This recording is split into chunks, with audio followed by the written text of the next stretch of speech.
Hi everyone, welcome back to the Breach Bulletin. Today we have a bunch of news in the field of cybersecurity. Okay, so let's get started with our first news, which is coming from a French cyber defense on high alert for the Olympics. So, what is this scene over here? The French government is taking a cybersecurity very seriously in the lead up to the 2024 Paris Olympics. They understand that the games are a prime target for cyber attack potentially from various nation and states. To proactively defend against these threats, French cybersecurity force are running simulation to identify and counter potential cyber attacks. They are also collaborating with cybersecurity experts to strengthen their defenses.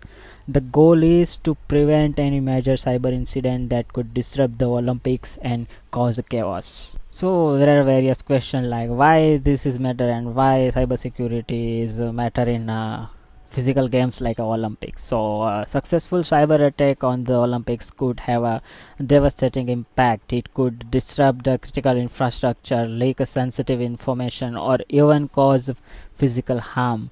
By taking these proactive measures, France is aiming to ensure safe and secure games for everyone involved in Olympics. Okay, so let's go to the second news. Second news is coming from the hacker news, and again Microsoft is involved in this. Again, Outlook flaw exploited by a hacker. A security flaw identified as a CVE 2023-23397 has been patched in Microsoft Outlook. So what happened is this vulnerability allow attacker to potentially gain access to the user email accounts. So how this emails and takeover is happen. So the flaw related to the how Outlook handle net and DLMV2 hashes, which can be used for authentication. Hackers could exploit this to launch relay attacks, impersonate legitimate user, and gain access to the email accounts and all. The news reported incident that this vulnerability was exploited by a threat actor group, possibly EP1, also known as a fancy bear. This we have heard that this group is handled by governments and all. So thankfully Microsoft released a patch to address this vulnerability in early February 2024. I guess it's critical to ensure that you must update your software to the latest one so your system stay protected and all. Okay, so next news is regarding malicious actor. So hacker is abusing Microsoft Graph API for stealthy communication. Semantic researchers have identified a concern trend. Hackers are increasingly abusing the Microsoft Graph API for stealthy communication between malware and their command and control servers. The Microsoft Graph API is a legitimate tools that allow application to interact with various Microsoft services. However, attackers are hijacking this functionality to hide their communication and make it harder for security software to detect them. So what are the steps over here? So this is a serious issue because it's allow malware to operate under the radar of longer period, potentially causing significant damage before being discovered. So who is the vulnerable over here? The report highlight that the multiple nation state hacking groups have been discovered and observed these techniques. This means organization and individuals alike need to be very vigilant on their software and all. So who are you waiting, guys?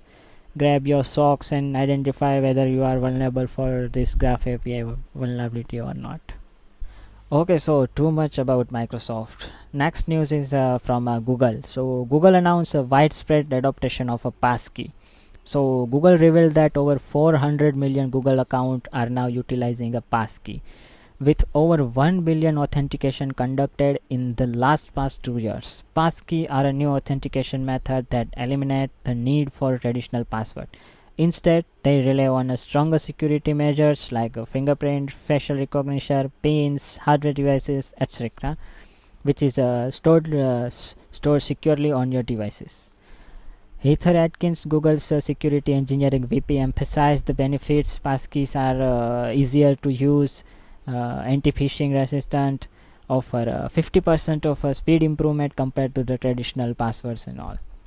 So How does this matter? So this news extend beyond personal accounts. Google plan to integrate a passkey with their advanced protection programs. app basically a safeguard individual at high risk of target attacks, including journalists, activists, and political figures.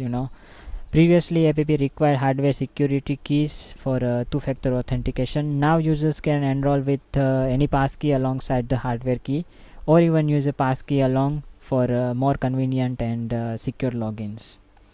So, great moves, Google. Go ahead. Okay, so with that we move to our last news, so which is coming from NSA and FBI warn of a North Korean hacker spoof because of they are spoofing an email. According to a news alert from the NSA and FBI, North Korean hackers are targeting foreign policy expert in an attempt to steal sensitive information. These hackers use social engineering tactics such as impersonating journalists or researchers to build trust with their targets and trick them into revealing confidential details and all. So question is that what is a vulnerability over here? The tactic basically specify concern exploiting improperly configured DNS, domain name based message authentication, reporting and conformance. We can say DMARC record. This policy to conceal social engineering attack. In doing so, the threat actor can send spoof email as if they are from the legitimate domains, email server and all. The abuse of weak DMARC policies has been attributed to a North Korean activity cluster tracker by a cybersecurity community under the name Kimsuki, aka APT43, also known as Black Banshee. I don't know I spell it right or not, which is a sister of a collective to the Lazarus groups and is affiliated with the Reconnaissance General Bureau RGB. Too much about it. But you know what we can do is we just have to update our DMARC record. If you are running a server, you are managing a server, or you are a system admin, don't forget, never ever forget to properly configure your DMARC record. Okay, so thank you so much for joining us today. Don't forget to like and subscribe for more cybersecurity news and insight. This is all for today's. We'll see you next week.